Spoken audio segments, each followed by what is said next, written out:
भगवान श्री स्वामीनारायण के चरणों में प्रणाम करता हूं। भगवान श्री स्वामीनारायण की कृपा से वड़ताल धाम में द्विशताब्दी समारोह का भव्य आयोजन चल रहा है। वहां देश विदेश से सभी हरिभक्त आए हुए हैं और स्वामीनारायण की तो परंपरा रही है, सेवा के बिना उनका कोई काम आगे नहीं होता है। आज लोग भी बढ़ चढ़ करके सेवा कार्यों में अपना योगदान दे रहे हैं। मैंने पिछले कुछ दिनों में टीवी पर इस समारोह की जो तस्वीरें देखी, मीडिया में, सोशल मीडिया में जो वीडियो देखे, वो देखकर मेरा आनंद अनेक गुना बढ़ गया। साथियों, वड़ताल धाम की स्थापना के 200 वर्ष ये द्विशताब्दी समारोह ये केवल एक आयोजन या इतिहास की तारीख नहीं है। ये मेरे जैसे हर व्यक्ति के लिए जो वड़ताल धाम में अनन्य आस्था के साथ बड़ा हुआ है, उसके लिए बहुत बड़ा अवसर है। मैं मानता हूं हमारे लिए ये अवसर भारतीय संस्कृति के शाश्वत प्रवाह का प्रमाण है। 200 साल पहले जिस वड़ताल धाम की स्थापना भगवान श्री स्वामीनारायण ने की थी, हमने आज भी उसकी आध्यात्मिक चेतना को जागृत रखा है। हम आज भी यहां भगवान श्री स्वामीनारायण की शिक्षाओं को, उनकी ऊर्जा को अनुभव कर सकते हैं। मैं सभी संतों के चरणों में प्रणाम करते हुए आप सभी और सभी देशवासियों को द्विशताब्दी समारोह की बधाई देता हूं।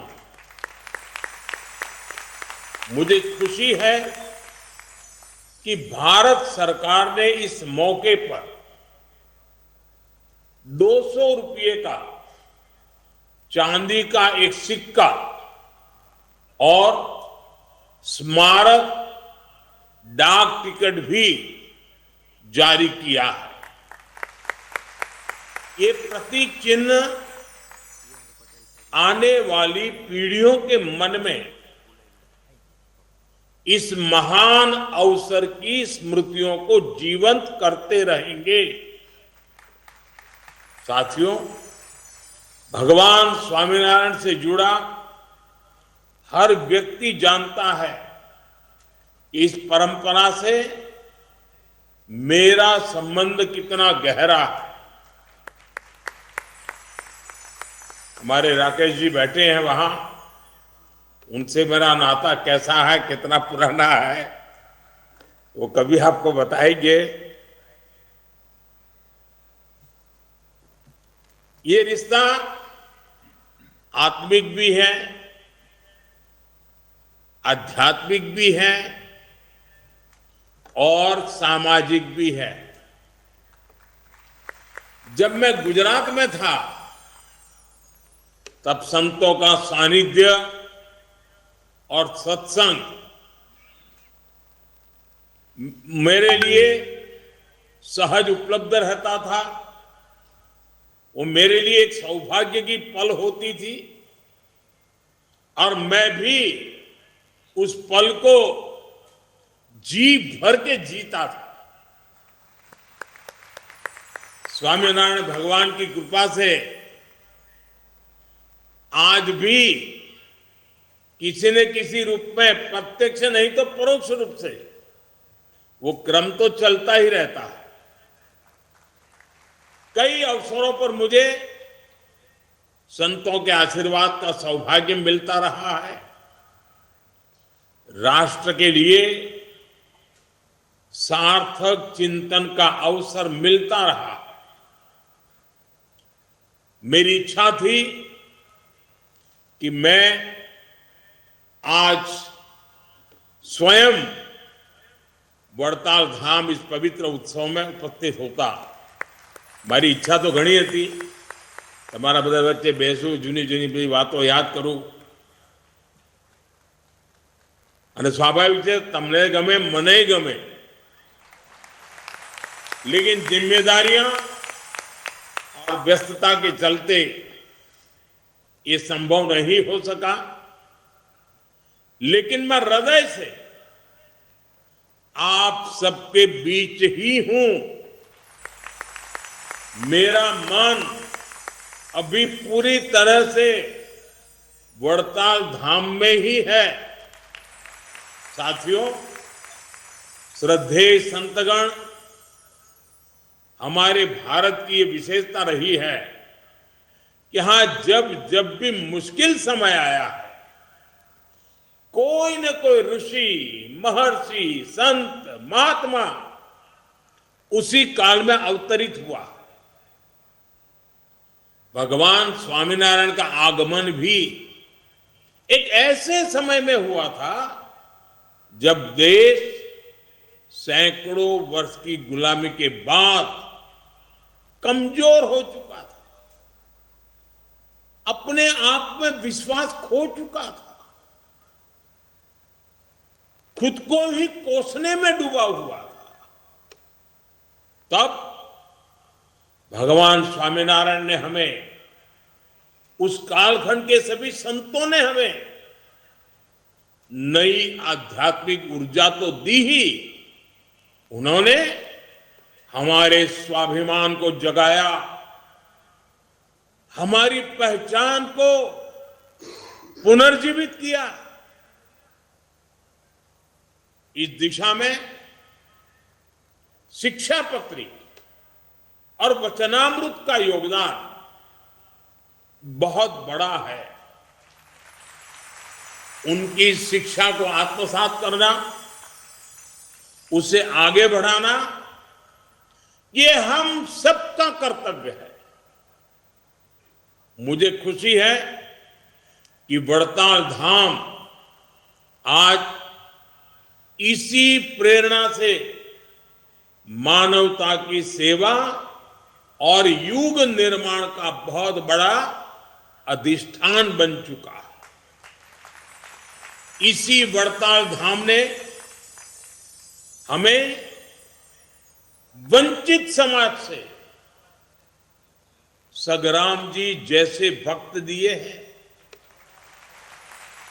आज यहां कितने ही बच्चों के भोजन का, आवास का, शिक्षा का, और इतना ही नहीं, दूर सुदूर जंगलों में भी सेवा के कई प्रकल्प आप सबके माध्यम से चल रहे हैं। आदिवासी क्षेत्रों में बेटियों की शिक्षा जैसे महत्वपूर्ण अभियान आप लोग चला रहे हैं। गरीबों की सेवा, नई पीढ़ी का निर्माण, आधुनिकता और अध्यात्म को जोड़कर भारत की संस्कृति का संरक्षण, आज बेहतर भविष्य के लिए जो अभियान चल रहा है, स्वच्छता से लेकर पर्यावरण तक, मैंने जितने भी आह्वान किए, मुझे खुशी है कि आप सब संतों ने, भक्तों ने मुझे कभी निराश नहीं किया। मेरी हर बात को आपने अपनी खुद की बात मान लिया, अपनी स्वयं की जिम्मेदारी मान लिया और आप जी जान से उसको पूरा करने में लगे रहे। मुझे बताया गया है, जो मैंने पिछले दिनों एक आह्वान किया था, एक पेड़ मां के नाम, अपनी પોતાની માના નામે एक वृक्ष वावर, एक पेड़ मां के नाम। इस अभियान में स्वामीनारायण परिवार ने 1 लाख से ज्यादा वृक्षारोपण किया है। साथियों, हर व्यक्ति के जीवन का एक उद्देश्य होता है, लाइफ का कोई पर्पज होता है। ये उद्देश्य ही हमारे जीवन को निर्धारित करता है, हमारे मन, कर्म, वचन को प्रभावित करता है। जब हमें हमारे जीवन का उद्देश्य मिल जाता है, तब पूरा जीवन बदल जाता है। हमारे संत महात्माओं ने हर युग में मानव को उसके जीवन के उद्देश्यों से साक्षात्कार कराया है। ये संत महात्माओं का हमारे समाज को बहुत बड़ा योगदान रहा है। जब किसी उद्देश्य की पूर्ति के लिए पूरा समाज, पूरा देश एकजुट हो जाता है, तो वो जरूर पूरा होता है। और पहले कई उदाहरण हैं, हमने ये करके दिखाया, हमारे संतों ने करके दिखाया है, हमारे समाज ने करके दिखाया है, हमारे धार्मिक संस्थानों ने करके दिखाया है। आज हमारे युवाओं के सामने एक बहुत बड़ा उद्देश्य उभर कर आया है। पूरा देश एक निश्चित लक्ष्य को लेकर आगे बढ़ रहा है। ये लक्ष्य है विकसित भारत का। वड़ताल के और समस्त स्वामीनारायण परिवार के संत महात्माओं से मेरा आग्रह है कि वो विकसित भारत के इस पवित्र उद्देश्य, महान उद्देश्य, उसके साथ जन जन को जोड़े। जैसे आजादी के आंदोलन में 1 शताब्दी तक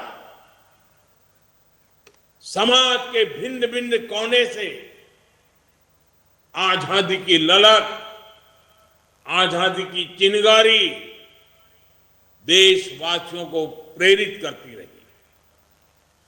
एक भी दिन, एक भी पल ऐसा नहीं गया कि जब लोगों ने आजादी के इरादों को छोड़ा, सपनों को छोड़ा, संकल्पों को छोड़ा। ऐसा कभी नहीं हुआ। जैसी ललक आजादी के आंदोलन में थी,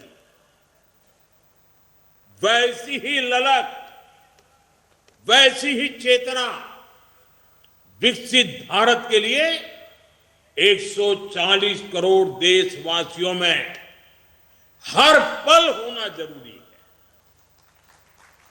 आप सब और हम सब मिलकर लोगों को प्रेरित करें कि आने वाले 25 साल तक हम सबको, और विशेष करके हमारे नौजवान साथियों को, विकसित भारत के उद्देश्य को जीना है, पल पल जीना है, हर पल उसके लिए अपने आप को जोड़ के रखना है।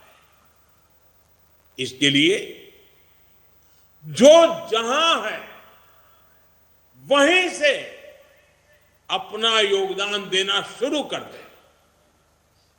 जब वो विकसित भारत के लिए योगदान देगा, वो जहां होगा वहीं से उसका लाभ मिलेगा ही।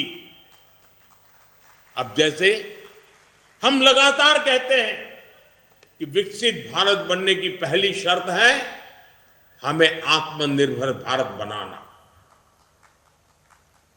अब आत्मनिर्भर भारत बनाने के लिए कोई बाहर वाला काम नहीं आएगा, हमें ही करना पड़ेगा। 140 करोड़ देशवासियों को ही करना पड़ेगा, यहां बैठे हुए सब हरिभक्तों को करना पड़ेगा। और इसकी शुरुआत कहां से करेंगे? शुरुआत होती है vocal for local. Vocal for local को बढ़ावा दिया जा सकता है। विकसित भारत के लिए हमारी एकता, देश की अखंडता, वो भी बहुत जरूरी है। आज दुर्भाग्य से निहित स्वार्थ के लिए, छोटी समझ के कारण, भारत के उज्जवल भविष्य के महत्वाकांक्षी उद्देश्यों को भूल करके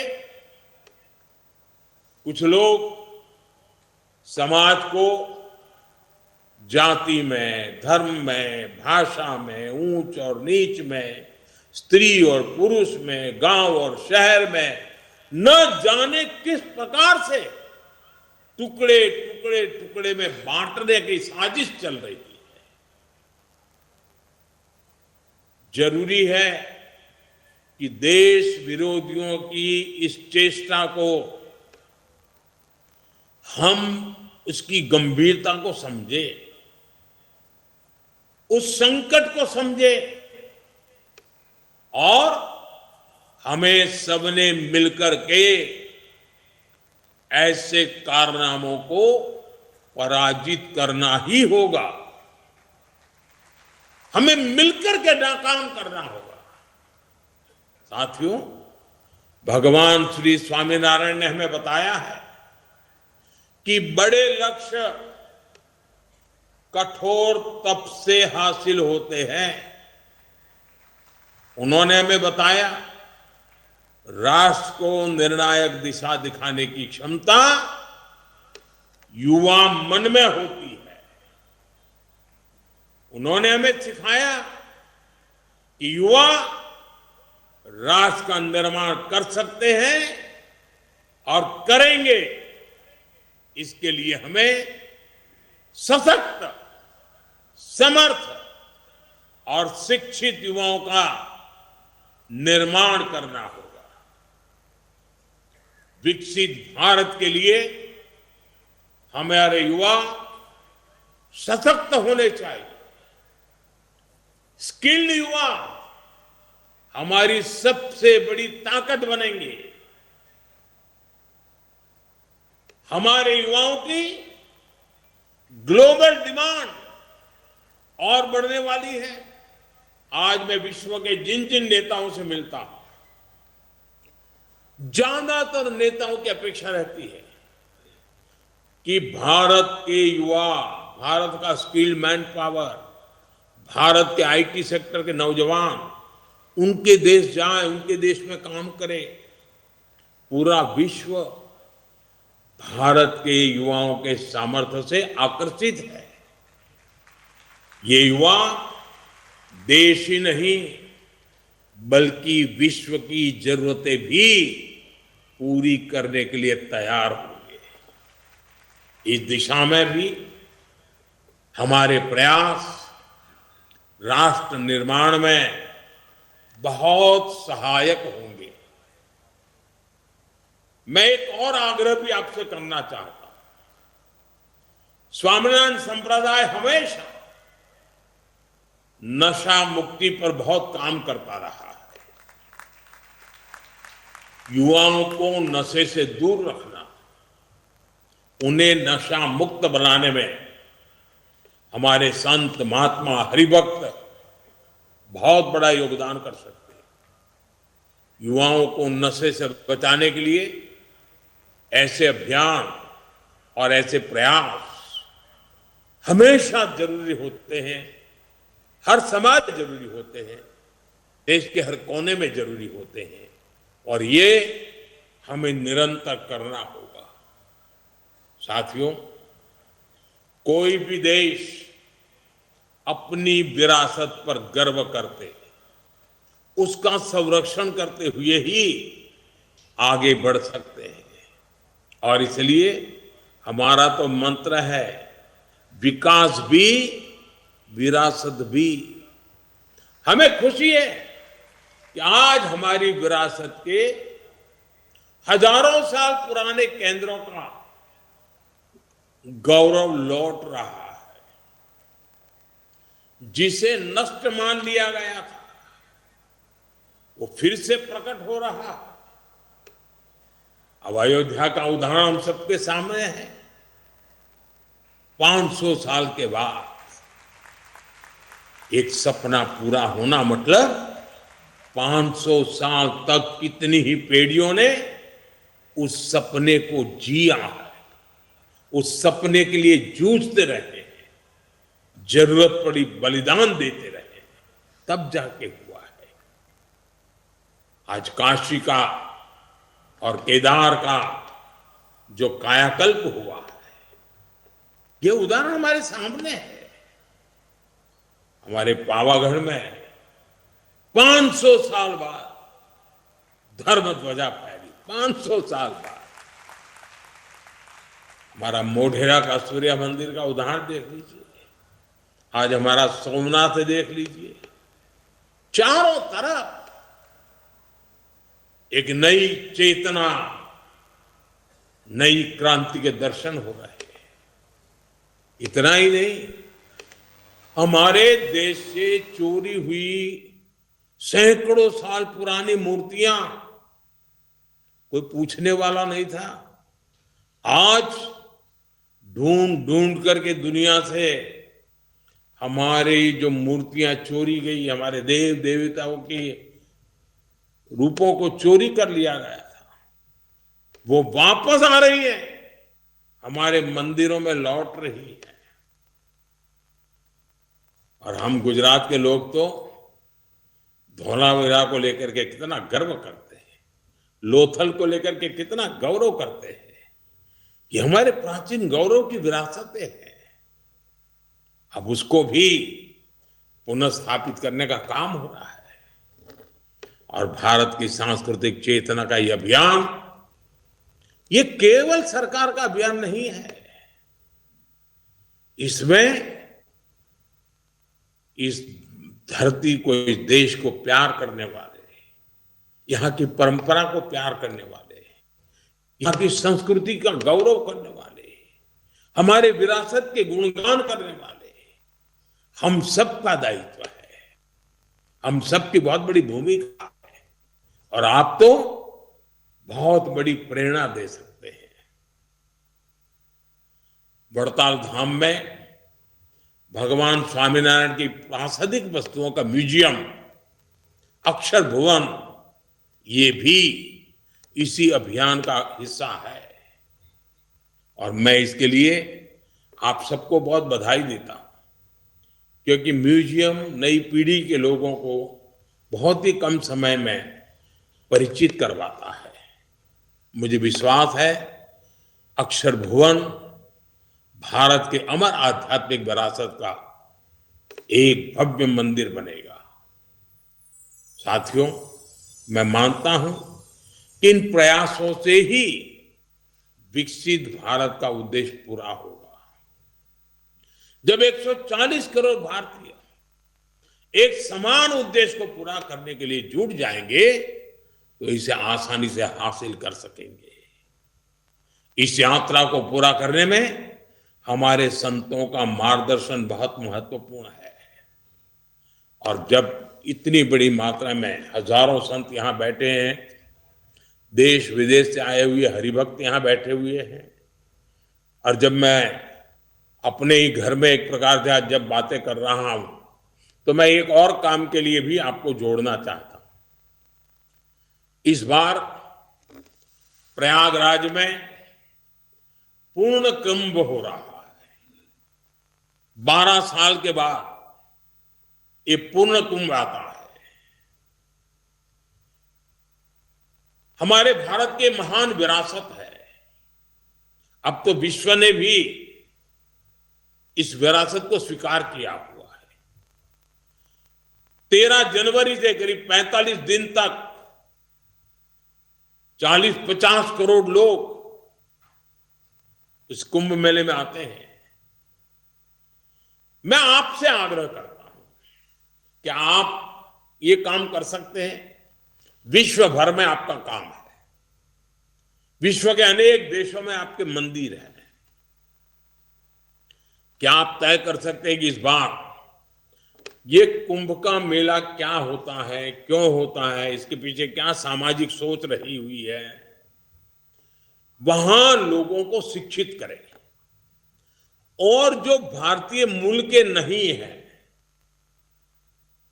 विदेशी लोग हैं, उनको समझाएं ये क्या है और कोशिश करें कि विदेश में आपकी एक एक शाखा कम से कम 100 विदेशी लोगों को बड़ी श्रद्धापूर्वक ये प्रयागराज का कुंभ मेला के दर्शन करने के लिए ले आई है।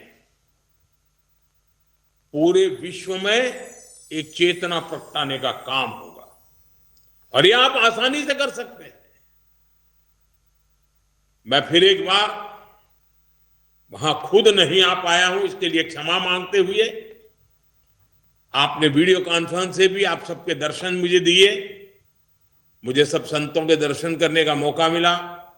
सारे परिचित चेहरे मेरे सामने हैं। मेरे लिए बहुत खुशी की पल है कि आज मैं दूर से ही आप सबके दर्शन कर पा रहा हूं।